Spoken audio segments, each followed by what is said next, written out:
오늘 우리에게 주신 하나님의 말씀 창세기 18장 우리 16절에서부터 33절입니다. 네, 우리 자취하셨으면 우리 천천히 한 목소리로 읽어보도록 하겠습니다. 그 사람들이 거기서 일어나서 소돔으로 향하고 아브라함은 그들을 전송하러 함께 나가니라. 여호와께서 이르시되 내가 하려는 것을 아브라함에게 숨기겠느냐? 아브라함은 강대한 나라가 되고 천하 만민은 그로 말미암아 복을 받게 될 것이 아니냐. 내가 그로 그 자식과 건축에게 명하여 여호와의 도를 지켜 의와 공도를 행하게 하려고 그를 택하였나니 이는 나 여호와가 아브라함에게 대하여 말한 일을 이루려 함이니라. 여호와께서 또 이르시되 소돔과 고모라에 대한 부르짖음이 크고 그 죄악이 심히 무거우니 내가 이제 내려가서 그 모든 행한 것이 과연 내게 들린 부르짖음과 같은지 그렇지 않은지 내가 보고 알려 하노라. 그 사람들이 거기서 떠나 소돔으로 향하고 가고 아브라함은 여호와 앞에 그대로 섰더니 아브라함이 가까이 나아가 이르되 주께서 의인을 악인과 함께 멸하려 하시나이까? 그 성 중에 의인 50명이 있을지라도 주께서 그곳을 멸하시고 그 55인을 위하여 용서하지 아니하시리까? 주께서 이같이 하사 의인을 악인과 함께 죽이심은 부당하오며 의인과 악인을 같이 하심도 부당하니이다. 세상을 심판하시는 이가 정의를 행하실 것이 아니니까? 여호와께서 이르시되 내가 만일 소돔 성읍 가운데에서 의인 50명을 찾으면 그들을 위하여 온 지역을 용서하리라. 아브라함이 대답하여 이르되 나는 티끌이나 재와 같사오나 감히 죽게 아뢰나이다. 50의인 중에 5명이 부족하다면 그 5명이 부족함으로 말미암아 온 성읍을 멸하시리까? 이르시되 내가 거기서 45명을 찾으면 멸하지 아니하리라. 아브라함이 또 아뢰어 이르되 거기서 40명을 찾으시면 어찌하려 하시나이까? 이르시되 40명으로 말미암아 멸하지 아니하리라. 아브라함이 이르되 내 주여 노하지 마시옵고 말씀하게 하옵소서. 거기서 30명을 찾으시면 어찌하려 하시나이까? 이르시되 내가 거기서 30명을 찾으면 그리하지 아니하리라. 아브라함이 또 이르되 내가 감히 내 주께 아뢰나이다. 거기서 20명을 찾으시면 어찌하려 하시나이까? 이르시되 내가 20명으로 말미암아 그리하지 아니하리라. 아브라함이 또 이르되 주는 노하지 마옵소서. 내가 한 번만 더 아뢰리이다. 주께서 거기서 10명을 찾으시면 어찌하려 하시나이까? 이르시되 내가 10명으로 말미암아 멸망하지 아니하리라. 여호와께서 아브라함과 말씀을 마치고 가시니 아브라함도 자기 곳으로 돌아갔더라. 아멘. 예, 오늘은 아브라함의 중보자의 삶에 대해서 한번 살펴보겠습니다. 우리는 지난 시간에 할례 이후에 아브라함의 삶에 대한 이야기를 쭉 보고 있죠. 오늘 첫 번째는 마음의 할례를 받은 아브라함에게서 나그네를 섬기는 종의 삶에 보였습니다. 예수 그리스도의 십자가와 동일한 그 할례 받은 성도들의 삶이 이렇게 내 이웃을 내 몸처럼 사랑하고 섬기는 종의 삶이 나타났다는 거예요. 그리고 오늘은 두 번째로 그 마음의 할례를 받은 자들에게서 나타나는 중보자의 삶에 대해서 한번 알아볼 텐데, 먼저 우리가 이 본문을 해석하기에 앞서서 하나님께서 아브라함에게 할례를 받게 하셨던, 할례를 주신 이유가 뭐였습니까? 바로 하나님의 그 언약을 불신앙하고 자신이 이스마엘을 만들어낸 아브라함에게, 그 아브라함의 불신앙 앞에 하나님은 13년 동안 침묵하신 후에 오셨어요. 그리고 가장 먼저 하신 말씀이 나는 전능한 하나님이다. 너는 내 앞에서 행하여 완전하라. 이렇게 말씀하셨다고요. 이런 거죠. 엘샤다이 코람데오예요. 그러니까 전능하신 하나님 앞에서 너는 서라는 거예요. 그러니까 다른 거 내가 내 노력과 열심으로 가지고 서라는 거 아닙니다. 우리는 이렇게 완전해라. 하나님 앞에 온전히 행하라. 그러면 자꾸 윤리적, 도덕적, 사회적, 법적으로 자꾸 가려고 그래요. 그래서 내가 훌륭해지고 변화되어지고 괜찮은 사람 되어지는 것이 완전해지는 거라고 자꾸 생각하는데 성경은 그렇게 말하고 있는 게 아니에요. 하나님 앞에서 네 지혜, 네 판단, 네 생각 드러내지 말라는 거예요. 그리고 그거 가지고 네 거 가지고 그 앞에 끼워넣지 말라는 거예요. 오늘날 기독교의 가장 심각한 문제는 예수를 믿는다고 하면서 자꾸 내 거 갖고 나오는 거예요. 내가 예수님 믿어서 이거 좋은 거 가져왔어요. 자꾸 가지고 나오는 거예요. 하나님은 저와 여러분들을 통해서 없음에서 있게 만드시는 창조주 하나님을 드러내려고 하세요. 그러기 위해서는 저와 여러분들이 없음으로 있어야 되는 거예요. 어둠으로 있어야 빛이 드러나고 빛이 환하게 밝혀지는 것처럼 하나님은 우리에게서 뭔가를 요구하시는 것이 아니라 가만히 서서 내가 너를 통해서 하시는 그 역사를 보게 하라는 거거든요.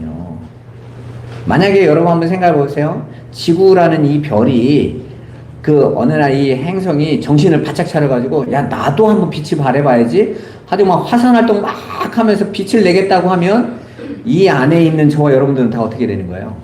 죽죠.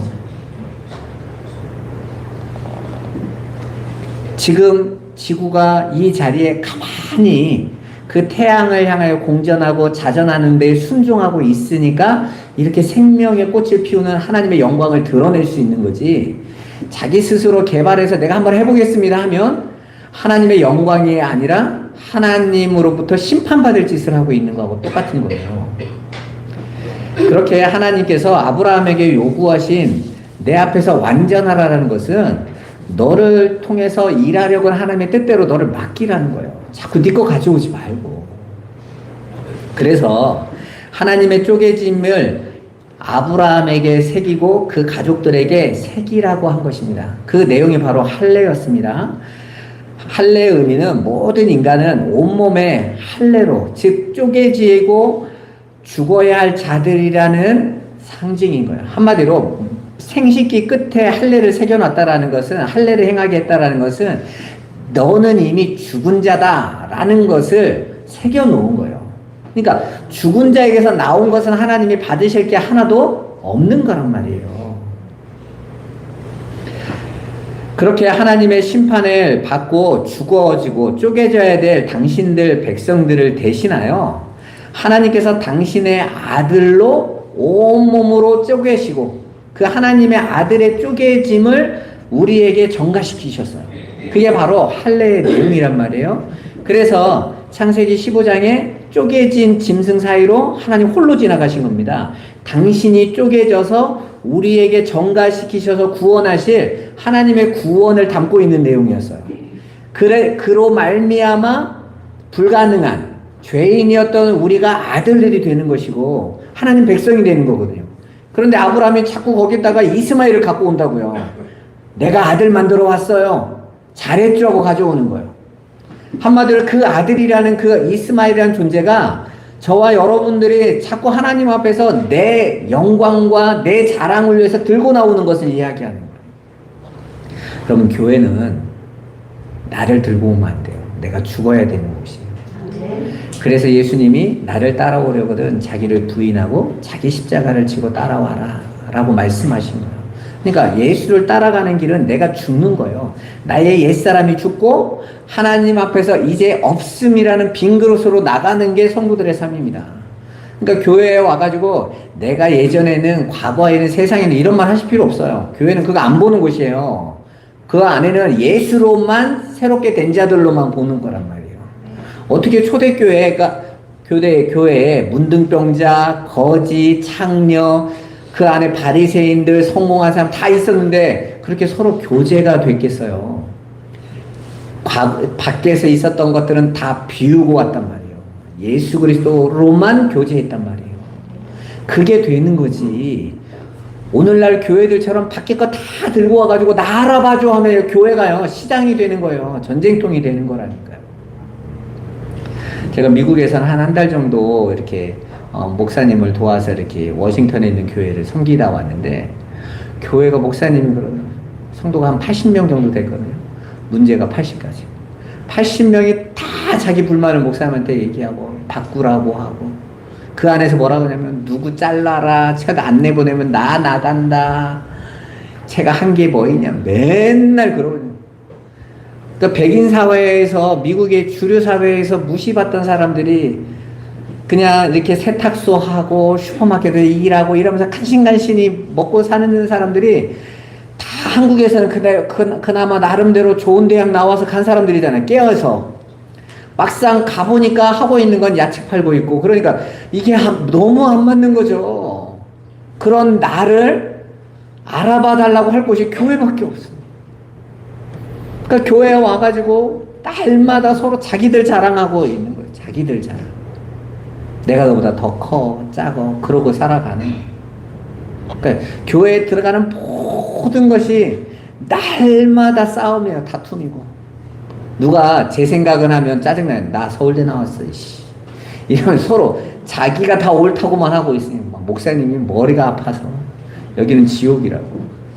그래서 왜 여기에서 500명씩 있는 목회 하다가 한국에서 300명 있는 데서 부르면 왜 가는 줄 아냐면서, 한국은 말이 없는데 여기는 질린다면서. 그냥 그 정도로요.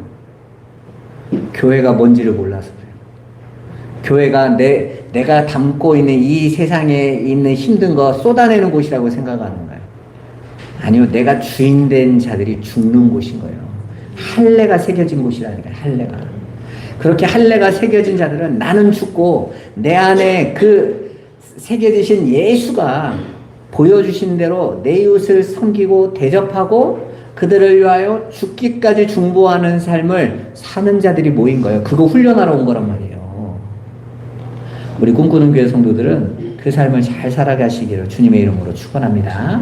오늘 그 두 번째 삶인 중보자의 삶을 알아보도록 하겠습니다. 먼저 여러분들이 여기서 주의할 점이 뭐냐면, 우리가 이 말씀을 여러분 너무나 잘 알잖아요. 하나님은 우리가 그렇게 이렇게 중보 기도하는 걸 기뻐하셔서 우리가 중보 기도하면 다 들어주신다. 심지어는 하나님이 당신의 뜻도 내려놓고 우리 걸 따라오신다고 그래요. 왜? 50, 45, 40, 30, 20, 10까지 내려오는 아브라함의 뜻대로 하고 있는 것 같잖아요. 그렇게 이해를 하시면 이 내용을 아주 얕게 보고 있는 거예요. 그냥 우리도 중보기도 합시다로 끝내는 선동구호가 아니에요. 지금 성경 전체가 가지고 있는 내용은 누구 얘기하고 있는 거라고 그랬어요? 예수 얘기하고 있는 거예요. 그러니까 지금 아브라함의 중보자의 삶은 누구를 이야기하고 있는 거예요?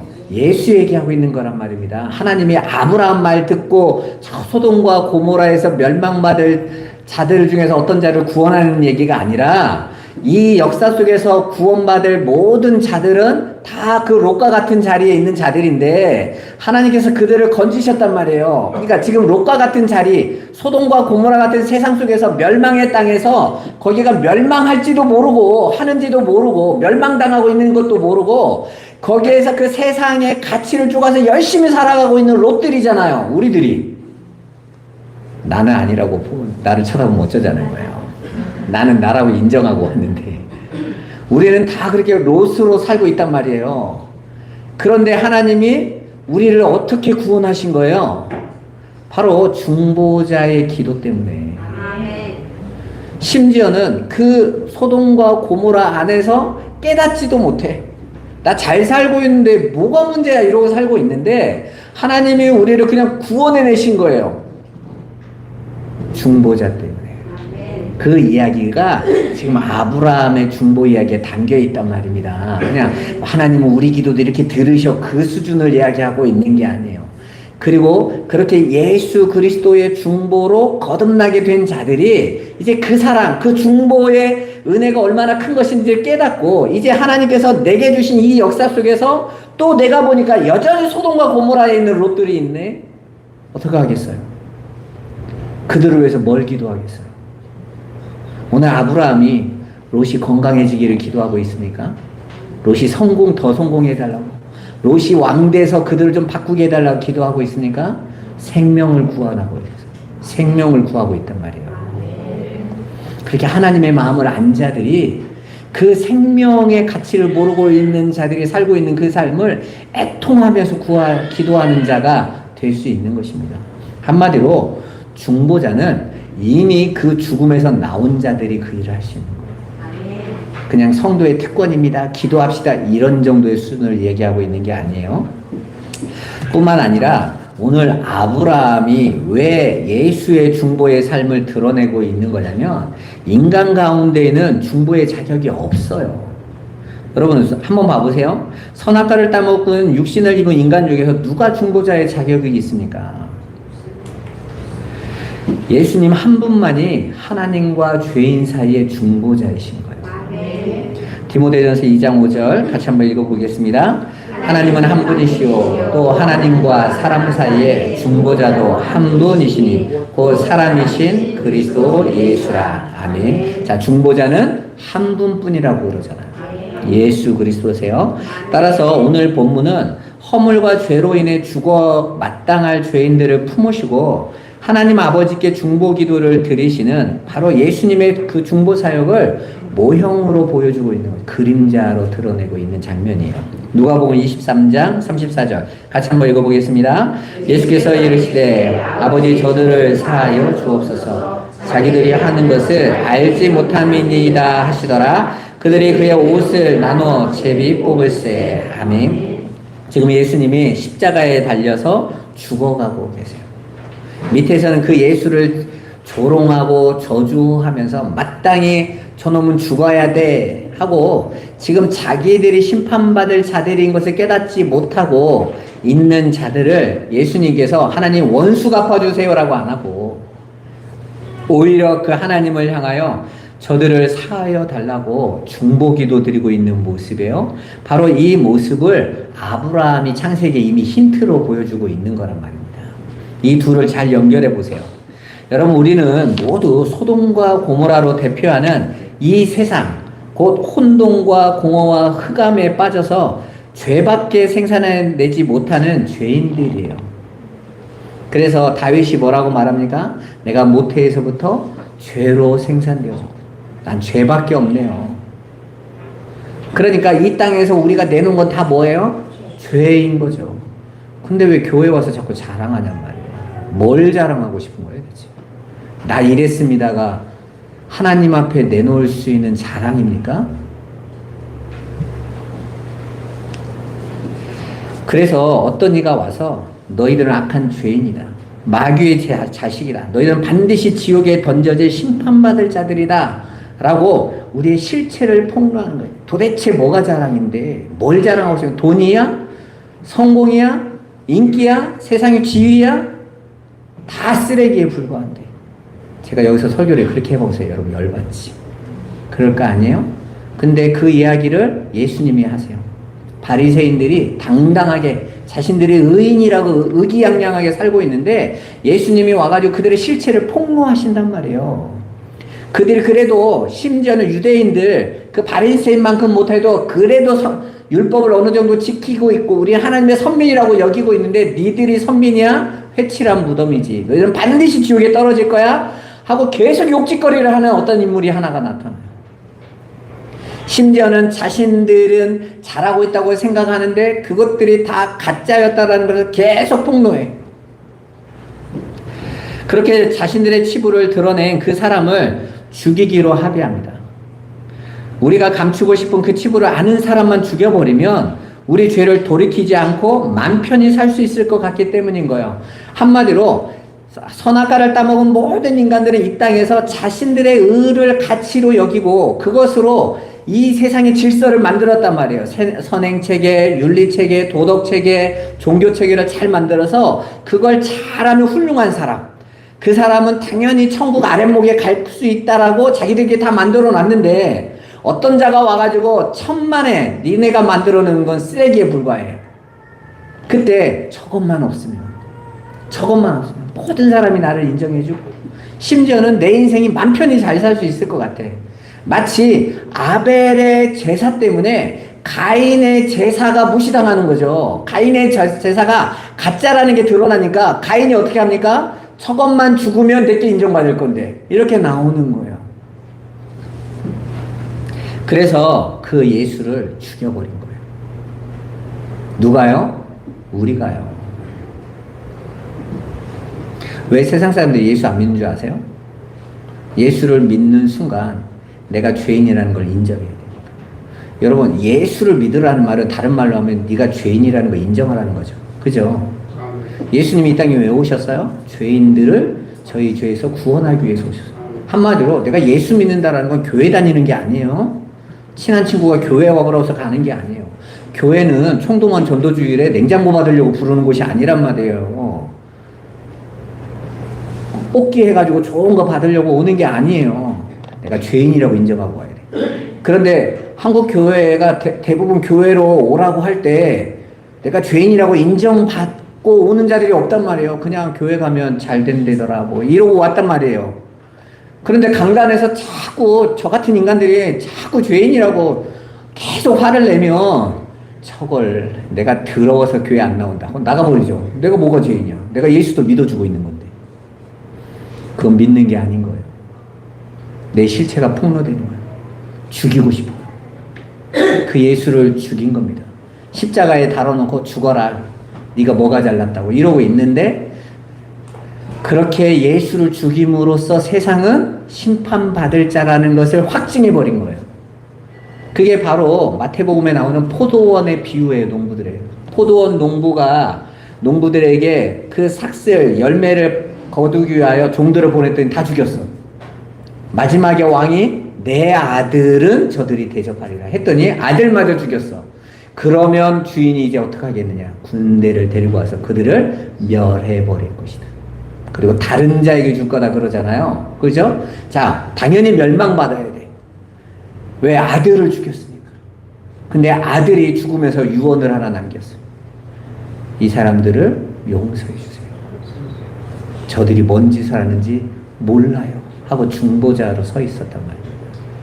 아버지가 그 아들의 언약을, 유언을 받아들여서 그 죽어 마땅한 자들을 용서하시고 그들을 아들의 이름으로 의롭다고 하시는 이야기가 복음의 내용이란 말이에요.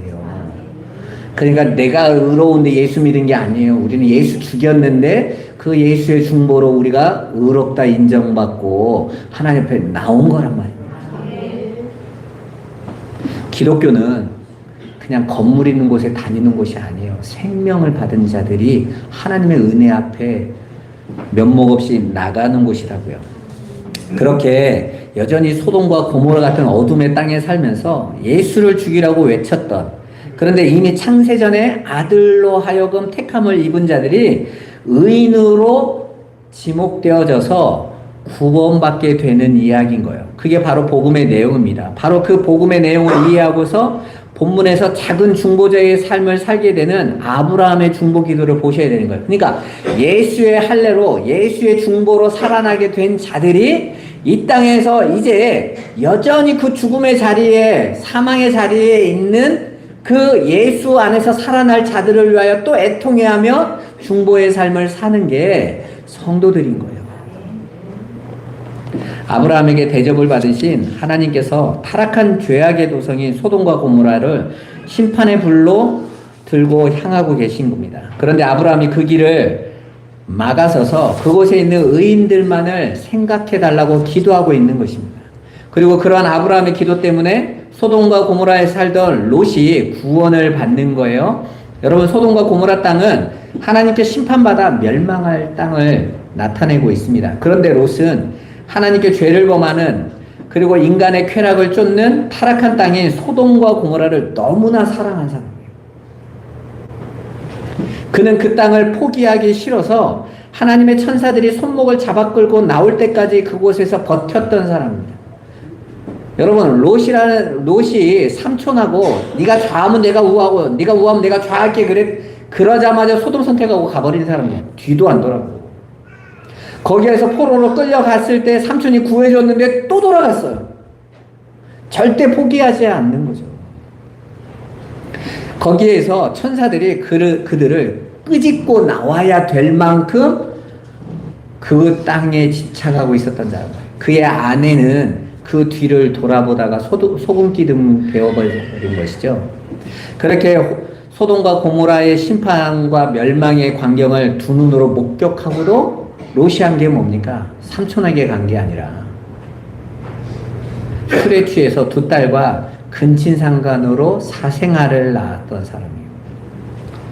육신의 눈에 좋아 보이는 땅을 택하고 생명의 은혜이자 보호자인 삼촌을 버리고 택한 소돔과 고모라에서 두 딸이 뭘 배웠어요? 바로 풍요와 쾌락만을 추구하는 타락한 도시에 완전히 물들어 버린 두 딸이 소돔에서 자란 롯의 두 딸이 근친상간을 아무렇지도 않게 생각하고 아버지의 아이를 베는 것을 아무렇지도 않게 여겼단 말이에요. 어디서 배운 거예요? 소돔과 고모라에서 물들어 버린 것이에요. 여러분, 우리가 요즘 우리 자녀들 보면 막 걱정되는 게 그런 거죠. 우리가 30년 전, 40년 전에 생각지도 못했던 삶의 모습들이 막 펼쳐지잖아요. 그죠? 제가 중고등학교 다닐 때는 버스 정류장에 남녀 학생이 둘이 같이 서여서 얘기만 해도 어른들한테 이그러니 맞박에 피도 안 마른 것들이 어디서 그래요. 죄송합니다 하고 이렇게 떨어져서 아무것도 못하고 그러고 있었어요. 제가 고등학교 때 우리 겨울에 크리스마스 행사 준비를 하면 보통 10시, 11시에 끝나잖아요. 그럼 여학생들 데려다 줘야 되는데 어떻게 데려다 줬냐면, 집들이 옛날에 불이 별로 없으니까 여학생 앞에 20m 앞에 가고요. 우리 뒤에서 이렇게 따라갔다고. 그러면 가면서 또 여동생이 물어봐요. 오빠 와? 그러면 응, 가. 그러면 한참 가다가 또 무서우니까 또 오빠 와? 그러면 믿고 좀 가라. 그러면서 따라서 데려다 주고 그러거든요.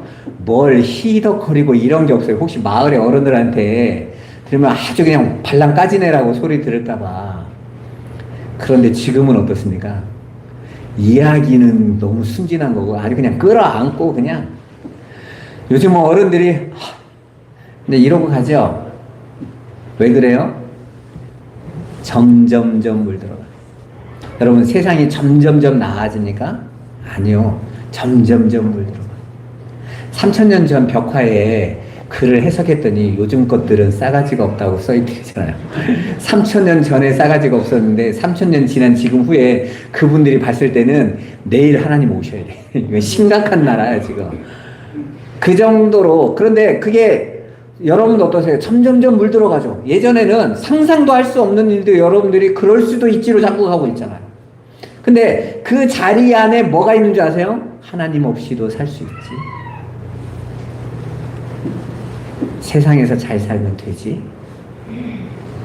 오늘 세상에서 잘 사는 롯의 두 딸의 모습이 하나님 앞에 이렇게 나왔단 말입니다. 그들이 생산해낸 그 생명, 그 씨, 하나님이 영원히 여호와의 회에 들어오지 못한다. 왜요? 그렇게 세상에서 그들이 만들어낸 생산품 하나님이 절대 안 받아 얘기하신 거예요. 아들 얘기하고 사생아라는 수준에 머물면 안 돼요. 우리가 만들어낸 모든 것들이 소돔과 고모라 제품이라는 거예요. 그 속에서 나온 것들. 여러분도 당장 세상에 가치 있다고 정해놓은 많은 것들이 정말 여러분을 행복하게 해주고 만족시켜주고 가치 있고 의미 있는 삶으로 만들어줄 거라는 착각에서 어서 깨어나세요. 여러분 자녀들도 마찬가지입니다. 여러분 정말 자녀들을 위해서 눈물로 기도해야 돼요. 정말 우리가 바라야 될 한 가지는 주님의 기쁨이 되고 주님과 함께하는 거예요. 우리 자녀들에게도. 그 마음이 없으면 중보하는 게 아니에요. 우리는 보통 중보를 그냥 병든 자 위해서 잠깐 기도하고 하지 말라는 거 아닙니다. 연약한 자 위해서 기도하고 없는 자를 위해서 기도해야죠. 그런데 기준이 뭐냔 말이에요. 생명인 거예요. 생명. 그래서 하나님께서도 형제 사랑하기를 멈추지 말라고 그러죠. 그 형제, 하늘 안에 함께한 자들을 위해서 정말 기도하라는 거예요. 생명 안에서. 여러분이 여러분 자녀들을 위해서, 여러분 형제들을 위하여 눈물로 기도해야 될 이유가 거기에 있는 것입니다. 그렇게 여전히 물질과 쾌락의 노예였던 롯이 아브라함의 중보 기도로 소돔과 고모라에서 구원을 받아 살아나게 됩니다. 성경은 그러한 롯을 가리켜서 의인이라고 부르죠. 본문의 말씀에서 의인을 아브라함이 하나님 앞에 의인과 악인을 함께 멸하라 하십니까? 하고 하나님께 질문했잖아요. 한마디로 의인은 살려줘야 되는 거 아닙니까? 라는 거죠.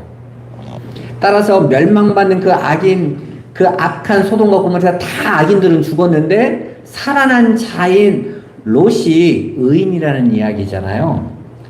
창세기 19장 29절을 한번 봐보세요. 그러면 롯이 의인이었기 때문에 의인인지, 바로 옆에 창세기 19장 29절 같이 한번 읽어보겠습니다.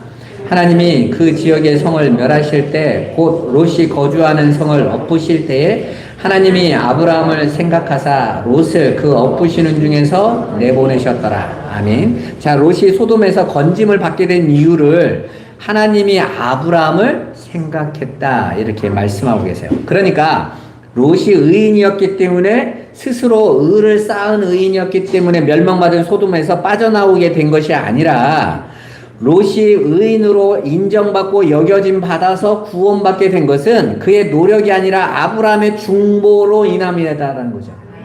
그러니까 아브라함의 중보가 없었다면 롯도 소돔과 고모라에서 똑같이 심판받게 됐을 거라는 거예요. 물론 죄인이 의인이 되는 것은 하나님의 창세전 선택으로 말미암은 것이지, 절대로 선택받지도 못한 사람이 누군가의 기도 때문에 의인이 된다라는 말은 아니에요, 여러분. 성경이 롯이 아브라함의 중보로 의인이 되었다고 말하는 것은 그 아브라함의 중보의 원형인 예수 그리스도를 그 안에 담고 있기 때문인 거예요. 그러니까 롯이 구원받은 건 아브라함의 중보 때문인 거예요. 예수 그리스도의 십자가의 중보 때문인 거예요. 십자가의 중보 때문이란 말이에요. 이해되셨어요? 네, 그걸 구약의 그 소돔과 고모라의 그림 안에 하나님께서 담아 놓으시고, 이 역사 속에서 예수 그리스도의 모형을 담아 놓으신 거란 말이에요. 그래서 우리는 그 성경이나 구약의 모든 내용을 우리가 해보자로 가시면 절대로 안 됩니다. 예수 그리스도의 은혜를 찾아야지, 가면서. 그렇게 성경은 예수 그리스도로 말미암아 구원받게 되어지는 교회인 저와 여러분들에게 쓰여진 내용이란 말이에요. 이렇게 너희가 구원받은 거야. 예수가 이렇게 너희를 위하여 중보하고 있는 거야. 그래서 요한복음에 보면 예수님의 겟세마네의 기도가 진지하게 쭉 나와져 있죠. 예수 그리스도께서 십자가의 영광을 받으심으로 이제 하나님과 우리가 하나가 되게 해달라는 그 주님의 절절한 그 기도의 내용이 교회인 저와 여러분들에게 지금 성취된 거예요. 따라서 우리가 그 안에서 무엇을 잘했다 못했다 우리의 자랑으로 잡을 것도 없고, 반대로 우리가 못나서 이랬다라고 우리가 낙심할 필요도 없는 거예요. 우리는 예수 그리스도의 은혜를 알고 가면 되는 것입니다. 이해되시죠? 그런데 본문에는 중보 기도를 할 수 있는 자의 자격이 기술되어져 있어요. 본문 창세기 18장 17절부터 21절까지 제가 한번 읽어드리겠습니다. 오늘 말씀해 보면, 여호와께서 이르시되 내가 하려는 것을 아브라함에게 숨기겠느냐? 아브라함은 강대한 나라가 되고 천하 만민은 그로 말미암아 복을 받게 될 것이 아니냐? 내가 그로 그 자식과 건소에게 명하여 여호와의 도를 지켜 의와 공도를 행하게 하려고 그를 택하였나니, 이는 나 여호와가 아브라함에게 대하여 말한 일을 이루려 함이니라. 여호와께서 또 이르시되 소돔과 고모라에 대한 부르짖음이 크고 그 죄악이 심히 무거우니 내가 이제 내려가서 그 모든 행한 것을 과연 내게 들린 부르짖음과 같은지 그렇지 않은지 내가 보고 알려 하노라. 지금 하나님께서는 아브라함을 통하여 그 자식과 건석에게 여호와의 도를 지켜 의와 공도를 행하게 하려고 그를 택한 이유를 말씀해 주시고, 또한 소돔과 고모라의 심판에 대한 하나님의 뜻을 가르쳐 주세요. 자, 그렇게 하나님께서 당신의 생각과 뜻과 계획을 스스럼 없이 알려주는 사람을 누구라고 하죠? 성경에서는 친구라고 해요. 친구라고. 한마디로 지금 하나님은 아브라함을 친구로 여기고 계시다. 그래서 중보 기도를 할 수 있는 사람은 하나님과의 관계가 덫으로, 친구로 회복되어진 자들만. 그래서 그 이스라엘 사회에서 히브리 문화권에서는 친구가 가장 귀해요. 그래서 그 당시에 사랑에 대한 표현도 에로스와 필레오밖에 없었다고 그랬죠? 필레오는 친구 간의 우정이에요. 그게 에로스보다 훨씬 더 깊은 수준 있는 사랑이란 말이에요. 그걸 기준으로 하나님께서 설명해 주시는 거란 말이에요. 야고보서 2장 23절 같이 한번 읽어보겠습니다. 이에 성경에 이른바 아브라함이 하나님을 믿으니 이것을 의로 여기셨다라는 말씀이 이루어졌고 그는 하나님의 벗이라 칭함을 받았나니. 아멘. 이처럼 하나님은 아브라함을 벗으로 여기셨어요. 그래서 하나님께서 그 아브라함에게 당신이 하려는 일을 숨기지 않으시겠다라고 말씀하세요. 하나님께서 아브라함을 이렇게 귀한 친구로 대접하신 것입니다. 그런데 아브라함만 하나님은 친구로 삼으셨다라는 건가요? 아닙니다. 이 자리에 계신 저와 여러분 모두를 하나님은 친구로 대하시겠다라는 거예요. 요한복음 15장 13절 14절 같이 한번 읽어보겠습니다. 사람이 친구를 위하여 자기 목숨을 버리면 이보다 더 큰 사랑이 없나니 너희는 내가 명하는 대로 행하면 곧 나의 친구라. 아멘. 자, 봐보세요. 자, 예수님이 십자가 지시기 바로 전날에 제자들에게 뭐라고 말하냐면 내가 너희를 이제 친구라 부를게. 그래 놓고 어떡합니까? 그들을 위하여 십자가에서 죽으시고 그들의 몸에 할례를 새기시고 이제는 내 친구야 이러신다. 그러면 그 친구에게는 뭘 한다고요? 하나님의 깊은 것, 하나님의 비밀을 가르쳐 주신다. 그래서 하나님이 아브라함의 배웅 자리에 친구인 아브라함에게만 당신의 비밀을 알려주시는 거예요. 어떻게 알려주십니까? 이 세상은 멸망한다. 하나님이 여러분들에게 뭘 가르쳐 주세요? 여러분들이 전부라고 여기고 있는 이 세상은 반드시 멸망한다. 그 멸망받을 땅에서 내 아들의 피로만 내가 믿음으로 구원해낼 것이다. 이게 하나님 비밀이잖아요. 알려주셨잖아요. 그래도 저는 못 떠나겠습니다. 그게 아닌 거죠. 그 비밀을 안 자들이, 하나님의 비밀을 가진 자들이 하나님 앞에 기도할 수 있는 거예요. 어떻게 해요? 하나님, 내 형제가 여전히 롯처럼 세상을 너무 사랑합니다. 우리 자녀가 롯처럼 너무 세상을 사랑합니다. 내 남편이, 우리 부모님이 너무 세상을 사랑합니다. 내가 정말 목숨 같은 내 사랑하는 친구가 세상을 너무 사랑합니다.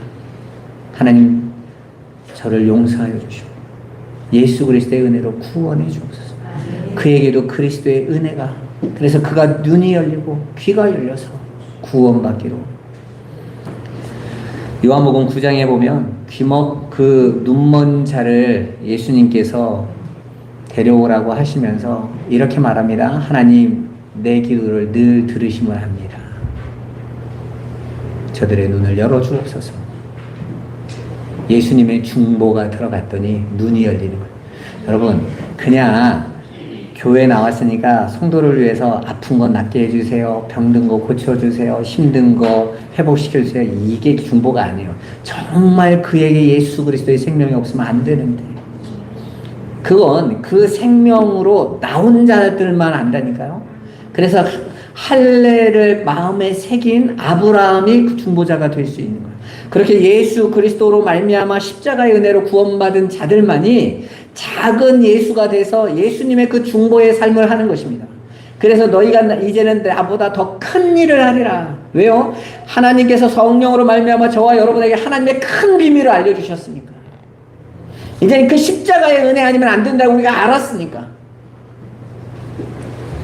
그 복음을 전하게 되는 거예요. 그렇다면 그렇게 하나님의 의중을 친구에게는 알려주고, 그래서 하나님께 감히 중보의 기도를 들을 수 있는 거라면, 오늘날 하나님께서 당신의 친구들인 우리에게 당신의 비밀을 알려주고 계십니까? 듣고 계세요? 이제 여기에 중요한 거잖아요. 그죠?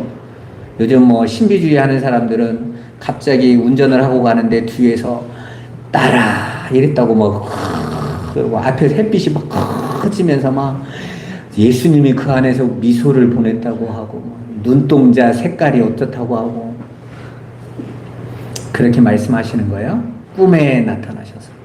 요즘 신사도 운동이 그런 거죠. 나에게 또 말씀하신다. 그래서 내 말은 곧 예수의 말이다 이래가지고 왕노를 하는 인간들 많잖아요. 그래서 여러분도 그렇게 기도한 적 많잖아요. 나도 한번 좀 들려줘 보세요. 나한테는 말씀도 안 하시고. 예수님은 뭐라고 말씀하세요? 노상 말했다. 그냥 적어놓고 줬다. 그냥 아주 읽어보라고. 이건 안 읽고 맨날 좀 들려줘 보라고 그냥. 여러분, 말씀인 거예요. 말씀. 여러분, 말씀이 디모데후서 3장에 뭐라고 말합니까? 16절에 하나님의 말씀은 성령의 감동으로 든 것이다. 그게 뭔 말이에요? 성령의 감동이래요. 당신이 말씀하셨다라는 거예요. 당신의 택한 자들을 통해서 당신의 말을 담아서 그들로 하여금 기록해 놓았다는 거예요. 성경은 누구의 말인 거예요? 하나님의 말씀인 거예요. 말하고 있는데 그 말은 안 듣고 귀로 들리게 해달라고 정신병원 가야 돼요. 그 정도는. 막 가서 기도원 가서 음성 들었다고 그냥 듣지도 않아요. 듣지도 않아요. 우리 사모님이 지금 이게 대체 교사를 하고 다니는데 한 어린이집에서 교회에서 하는 곳인데 기도했더니 막 하나님이 보내신 사람이라고 했다는 거예요. 그래서 제가 나 그런 거 별로 안 좋아해요. 기도했는데 하나님이 저 사람이다. 그냥 열심히 하면 되지. 그냥 차라리 그게 아니라 우리가 이런 사역을 하는데 함께 하시면 안 될까요? 이러면 모르겠네. 기도를 했더니 여럿이 했는데 모두가 같은 응답을 받았대. 그래서 내가 그런 무리 안에 혹시 들어갈까봐 걱정이 돼가지고 절대 안 된다 그랬어. 그랬더니 뭐 별의별 얘기를 다 하다가 여러분한테도 사과 보내서 먹었잖아요. 그거 하다가 제가 이야기했어요. 또 전화하고 또 전화해서 우리 남편이 안 된다고 하더라. 우리 남편이 신비주의자들하고 놀지 말라고 그랬다고. 그냥 대놓고 얘기해. 내가. 여러분, 하나님의 말씀은요. 하나님이 저와 여러분들을 이끌어 가시고 왜 여러분 공부시킨 줄 아세요? 말씀 이해하라고 공부시킨 거예요. 여러분 사고의 능력과 그 논리력을 키우신 것은 하나님께서 당신이 이 역사를 끌어가는 거 여러분 이해시키려고 하신 거예요. 그런데 말씀을 안 듣고 이해도 안 되는 무당들이나 듣는 소리를 들어보겠다고 예수 믿는 사람들이 바보같이 또 그랬다고 또 맞았다고 또 막 하는 거였지. 제가 그랬어요. 나도 기도해보고 들리면 허락해보다가 안 들려 나는. 난 내가 꿈꾼 것도 생각이 안 나. 말씀 하나밖에 나는. 여러분 말씀을 여러분 그냥 읽고 그냥 쓰고 그냥 지나가는 것이 아니에요. 그 말씀의 내용이 무엇인지 배우고 알고 궁금해하고 깨달아서 이제 그 말씀이 내 안에 담길 때에 하나님의 뜻이 이거구나. 그게 하나님의 음성 듣는 방법이에요. 그 삶을 여러분이 부지런히 하셔야 돼요. 오늘날 점점점 성경을 놔둬버립니다. 그냥 유튜브 영상 좀 보고 그냥 쇼츠로 있는 목사님들이 그냥 짧게 한 거 그냥 좀 듣고 왜요? 점점점 멀어지고 엉뚱한 데로 가라는 것이죠. 여러분 이 말씀을 기록하기에 1500년이 걸렸어요. 당신의 사람들을 1500년 동안 불러서 당신의 뜻을 가르치십니다. 여러분 이 역사 속에서 사람의 말은요 그냥 떠드는 메아리에 불과합니다. 말은 딱 하나밖에 없어요. 하나님의 말. 그 말씀을 여러분이 듣지 못하면 어디로 가겠습니까? 중보자의 삶을 잘 사시고 형제와 이웃들 우리 자녀들을 위하여 정말 아브라함과 같은 중보의 삶을 중보기도의 비밀을 누리시기를 주님의 이름으로 축원합니다. 기도하겠습니다. 살아계신 아버지 감사합니다. 아브라함의 중보자의 삶을 우리가 돌아봅니다. 하나님 예수 그리스도께서 이렇게 우리를 위하여 기도하셨다는 것을 그래서 롯과 같은 우리가 이렇게 의인으로 여겨짐 받고 구원받은 것을 감사드립니다. 이제 우리가 작은 예수가 돼서 아브라함처럼 중보의 삶을 살아가도록 우리 심령 속에 우리 자녀들을 담으시고 우리 남편과 가족과 형제들을 담으사 그들을 향하여 애통해하며 하나님 앞에 생명 걸고 기도하는 아브라함처럼 우리 성도들도 그렇게 하나님 앞에 기도하는 자들을 세게 하여 주옵소서. 예수님의 이름으로 기도드리옵나이다. 아멘.